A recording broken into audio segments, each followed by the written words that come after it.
Hello everyone. आज हम लोग करेंगे लेसन 2 पिंजरे का शेर।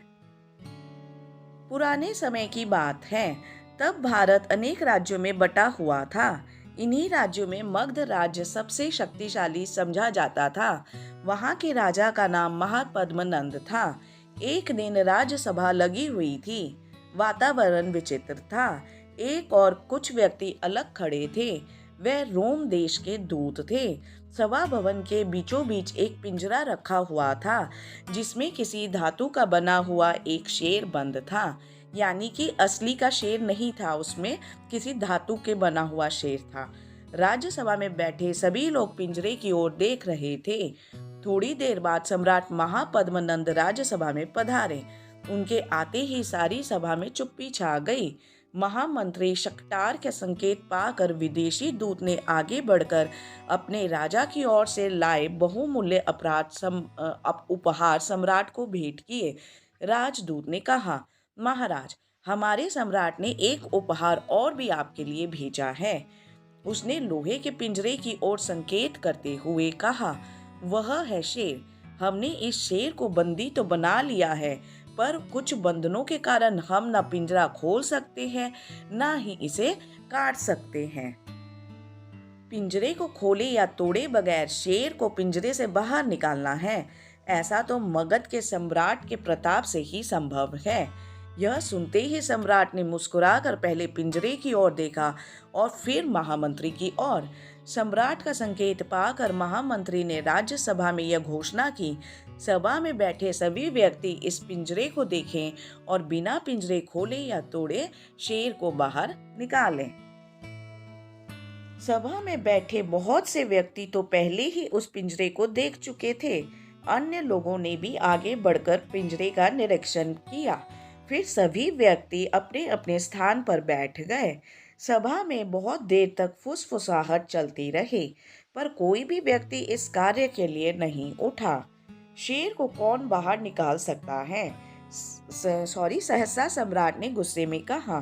सभा में फिर कुछ हलचल हुई। सभी लोग एक दूसरे की ओर देख रहे थे। सभी की आंखें लज्जा के कारण झुकी हुई थी। सम्राट फिर गरज उठे, मगध की बुद्धि को क्या हो गया है? महापद्मनंद की राज्यसभा में ऐसा एक भी ज्ञानी नहीं जो शेर को बाहर निकाल सके। सम्राट की जय हो।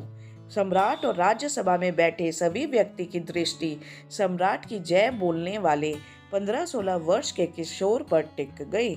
मुझे आज्ञा दीजिए सम्राट, किशोर ने सिर झुकाकर कहा। आज्ञा है, परंतु यदि तुम असफल रहे तो तुम्हें मृत्यु दंड दे दिया जाएगा, सम्राट ने घोषणा की। उस किशोर के चेहरे पे इन कठोर शब्दों का कोई प्रभाव ना हुआ। वह निडर होकर लंबे लंबे डग भरता हुआ पिंजरे के पास गया। कुछ देर सोचने के बाद उसने कहा, पिंजरे को पानी में डुबो दिया जाए। महामंत्री ने कुछ नौकरों को ऐसा करने का आदेश दिया। पिंजरे को पानी में के बड़े टब में डुबो दिया गया। किशोर के कहने पर पिंजरे को फिर पानी से बाहर निकाल लिया गया। सभी लोग एकटक उस किशोर की ओर देख रहे थे, किंतु वह किशोर बड़े ध्यान से उस पिंजरे में बंदी शेर को देख रहा था। उसकी निर्भीक दृष्टि में धीरे धीरे विश्वास की चमक उभर गई। उसने सहसा आज्ञा दी, इस पिंजरे के चारों ओर आग लग जलाने का प्रबंध किया जाए। किशोर की आज्ञा पाते ही नौकरों ने पिंजरे के चारों ओर आग लगा दी। सभा में सन्नाटा छा गया। सभी की सांसें रुक गई। हर व्यक्ति एकटक पिंजरे की ओर देख रहा था। किशोर भी अपलक दृष्टि से उस शेर को घूर रहा था। सहसा उसने देखा कि शेर की मूर्ति के माथे पर धीरे धीरे गोली सी चमक उभरी और देखते ही देखते पिघली हुई चांदी की सी बूंदें धरती पर आ गिरी। किशोर ने मुस्कुराते हुए कहा, वह देखिए महामंत्री। महामंत्री ने भी उस ओर ध्यान से देखा। अब उसकी समझ में सब कुछ आ गया। वह समझ गए, शेर सीसा धातु का बना हुआ है, इसी कारण थोड़ी सी गर्मी से ही पिघलने लगा है। लोहे का पिंजरा ज्यों का त्यों पड़ा है। सीसा धातु बच्चों एक बहुत ही नरम नीले और सफेद रंग का धातु होता है। देखते ही देख रहे पिंजरे का शेर पिघल कर धरती पर फैल गया। किशोर ने सम्राट के आगे सिर झुकाकर कहा, महाराज, शेर पिंजरे से बाहर आ गया है। सम्राट ने गर्व से दूत की ओर देखते हुए कहा, दूत, अपने राजा से कहना कि हमारे प्रताप के कारण शेर पिघल कर बाहर आ गया है। यह शेर केवल पिंजरे का शेर था, पिंजरे के बिना इसका कोई अस्तित्व नहीं। फिर महामंत्री को आदेश दिया, इस किशोर को पुरस्कार दिया जाए। इतना कहकर सम्राट उठकर चल गए। सभा में कोलाहल सा मच गया। यही किशोर बड़ा होकर चंद्रगुप्त मौर्य के नाम से प्रसिद्ध हुआ। प्रसिद्ध यानी फेमस। उसने उत्तरी भारत के सभी छोटे छोटे राज्यों को एक सूत्र में पिरो दिया और एक सुदृढ़ साम्राज्य की नींव रखी। उत्तरी भारत यानी कि नॉर्थ इंडिया। तो बच्चों, पिंजरे का शेर नामक पाठ में किशोर यानी कि छोटी उम्र के चंद्रगुप्त मौर्य की बुद्धि एवं कौशल का वर्णन किया गया है। यह बात प्राचीन समय में भारत की है, जब भारत अनेक राज्यों में बटा हुआ था और इसमें मगध राज्य सबसे शक्तिशाली राज्य माना जाता था और महापद्मनंद मगध के राजा थे। एक दिन राजा राज्यसभा में आए तो वहां पे एक पिंजरा पड़ा हुआ था जिसमें धातु से बना हुआ शेर रखा हुआ था। यह पिंजरा रोम के राजदूत ने राजा को अपने सम्राट की तरफ से भेंट किया था। राजदूत ने राजा को बताया कि इस पिंजरे में शेर बंद है, लेकिन इस पिंजरे को बिना खोले बिना काटे बाहर निकालना है, जो आप ही कर सकते हैं। तभी सम्राट के संकेत से महामंत्री ने सभा में बैठे सभी लोगों को बिना पिंजरा खोले और तोड़े शेर को बाहर निकालने को कहा। पर सभा में मौजूद सभी जो लोग थे वह सिर्फ इस पिंजरे को देख ही पाए, लेकिन वो इस चीज का कोई हल ना निकाल पाए। तभी मगध के राजा गुस्सा भी हो गए। तो इतने में एक 15-16 वर्ष का किशोर आया और उसने सम्राट से उसे बाहर निकालने की आज्ञा मांगी। असफल होने पर उसे मृत्यु दंड भी मिलेगा, इस बात को भी राजा ने घोषित किया। फिर भी वह किशोर घबराया नहीं। तो सबसे पहले उस किशोर ने पिंजरे को पानी में डालने के लिए कहा और बाद में निकलवा लिया। फिर वह पिंजरे को और में बंधे शेर को ध्यान पूर्वक देखता रहा और चारों तरफ आग लगाने को कही। इस बात से सारे सभा में सन्नाटा छा गया। धीरे धीरे वह आग के तप से वो सीसा धातु होता है जो कि बहुत नरम होता है और नीले और सफेद रंग का होता है, उससे बना हुआ ये शेर पिघलने लगा और धरती पे आके फैल गया। समझो कि शेर पिंजरे से निकल गया। और इससे मगध के सम्राट बहुत खुश हुए और उन्होंने इसी किशोर को पुरस्कार भी दिया। यही किशोर बड़ा होकर चंद्रगुप्त मौर्य के नाम से फेमस हुआ, जिसने उत्तर भारत के सभी छोटे छोटे राज्यों को एक सूत्र में बांधकर एक बड़ा साम्राज्य बना दिया। अब हम करेंगे इस पाठ का पाठ अभ्यास। नीचे गुरुमुखी और देवनागरी लिपि में दिए गए शब्दों को पढ़ो और हिंदी शब्दों को लिखने का अभ्यास करो। फुसफुसाहट, फुसफुसाहट। सूत्र, सूत्र। साम्राज्य, साम्राज्य। नींव। बचित्र, विचित्र यानी अनोखा। पुरस्कार, पुरस्कार। नंबर 2, नीचे एक ही अर्थ के लिए पंजाबी और हिंदी भाषा में शब्द दिए गए हैं, इन्हें ध्यान से पढ़ें और हिंदी शब्दों को लिखें। कीमती, बहुमूल्य। मौत की सजा, मृत्यु दंड। कदम, डग। निडर, निर्भीक। चुपचाप, सन्नाटा। बिना अख झमके, अपलक। होंद, अस्तित्व। शोर, कोलाहल। निरीक्षण, निरीक्षण। मजबूत, सुदृढ़। नंबर 3, शब्दार्थ। दूत, हरकारा, एक जगह से दूसरी जगह चिट्ठी, पत्र, संदेश आदि पहुंचाने वाला। निरीक्षण, गौर से देखना, मुआयना करना। फुसफुसाहट, बहुत धीमी आवाज में बोलना। सीसा, एक प्रसिद्ध मूल धातु जिसकी चदरें, गोलियां आदि बनती हैं। नंबर 4, उपयुक्त शब्द भरकर वाक्य पूरा करें। नंबर 1, डैश राज्य सबसे शक्तिशाली समझा जाता था। मगध राज्य सबसे शक्तिशाली समझा जाता था। नंबर 2, पिंजरे को खोले या डैश बगैर शेर को पिंजरे से बाहर निकालना है। पिंजरे को खोले या तोड़े बगैर। नंबर 3, नौकरों ने पिंजरे के चारों ओर डैश लगा दी। आग। नंबर 4, पिंजरे का शेर डैश कर धरती पर फैल गया। पिंजरे का शेर पिघल कर धरती पर फैल गया।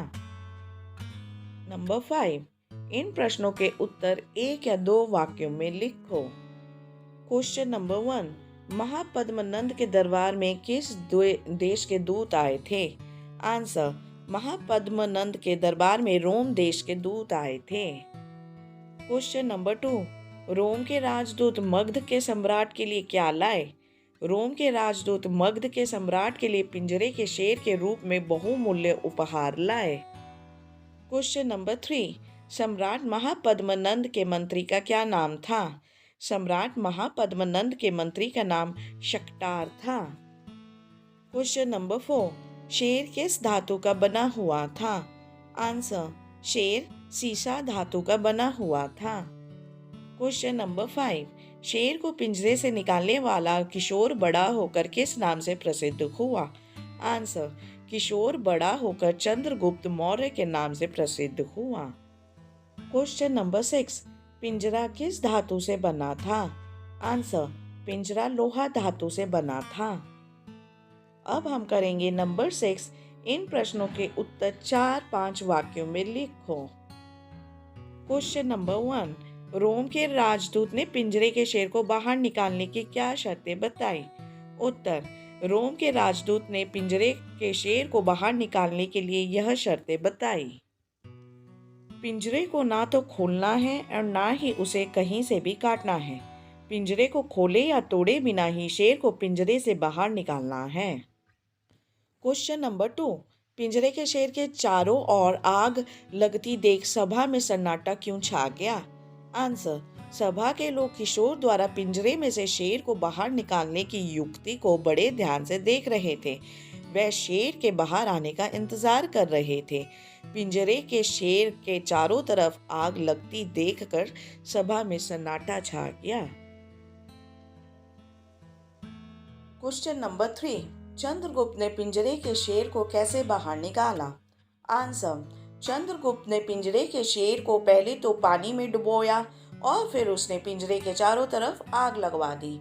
आग लगने से शीशे से बनी शेर की मूर्ति धीरे धीरे पिघलने लगी और वह पिघल कर धरती पर फैल गया। इस तरह चंद्रगुप्त ने शेर को पिंजरे से बाहर निकाला। अब हम करेंगे नंबर 7, इन शब्दों के लिंग बदलो। सम्राट, सम्राज्ञी, महाराज, महारानी, किशोर, किशोरी, शेर, शेरनी, नौकर, नौकरानी। अब हम करेंगे नंबर 8, इन शब्दों के वचन बदलो। पिंजरा, पिंजरे, मूर्ति, मूर्तियाँ, बूंद, बूंदें, सभा, सभाएं, यह, ये, मंदिर, मंदिरों। अब हम करेंगे नंबर 9, विपरीतार्थक शब्द लिखें यानी कि ऑपोजिट। पुराना, नया, असफल, सफल, अनेक, एक, धरती, आकाश। नंबर 10, शुद्ध करके लिखें।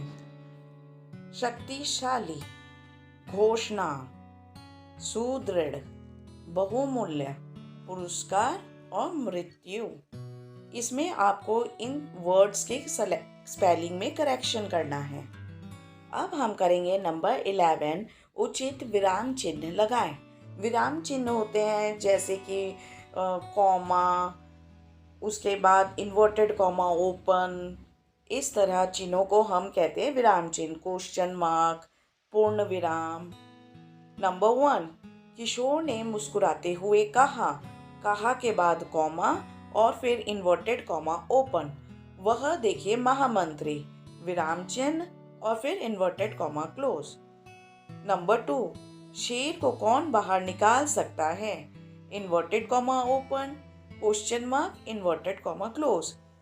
सहसा सम्राट ने गुस्से में कहा, पूर्ण विराम।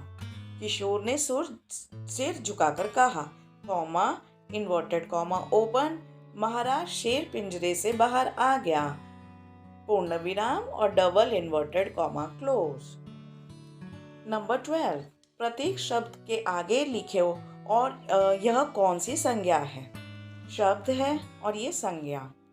शेर जातिवाचक संज्ञा, लज्जा भाववाचक संज्ञा, गर्मी भाववाचक संज्ञा, किशोर जातिवाचक संज्ञा, पानी द्रव्यवाचक संज्ञा, शक्टार व्यक्तिवाचक संज्ञा, पिंजरा जातिवाचक संज्ञा, गुस्सा भाववाचक संज्ञा, दूध जातिवाचक संज्ञा, मंदिर जातिवाचक संज्ञा। नंबर 13, नीचे दी गई जातिवाचक संज्ञा से संबंधित व्यक्तिवाचक संज्ञा लिखो। राज्य है जातिवाचक संज्ञा और व्यक्तिवाचक हो गया राज्य के नाम, जैसे कि मगध पंजाब। इसी तरह राजा हो गया या जातिवाचक संज्ञा और किसी भी राजा का नाम जैसे कि हर्ष कर्ण, ये हो गए व्यक्तिवाचक संज्ञा। लड़का जातिवाचक संज्ञा और लड़कों के नाम जैसे कि रवि राम, ये हो गया व्यक्तिवाचक संज्ञा। देश जातिवाचक संज्ञा और देशों के नाम जैसे भारत और जापान, आप और भी नाम कोई लिख सकते हैं, वो हो गए व्यक्तिवाचक संज्ञा। नए शब्द बनाएं, कम से कम 2। वातावरण से बना बात वर और वरण। इसी तरह फुसफुसाहट से बना फुसफुस हट और झुकाकर से बना झुक और कर। आप और भी शब्द बना सकते हैं इस शब्द से। तो ये था आपका लेसन नंबर 2 पिंजरे का शेर। और भी सारे लेसन्स के लिए प्लीज़ आप हमारा चैनल ज़रूर विजिट कीजिए। And one more thing, please do not forget to subscribe to our channel. Thank you very much everyone.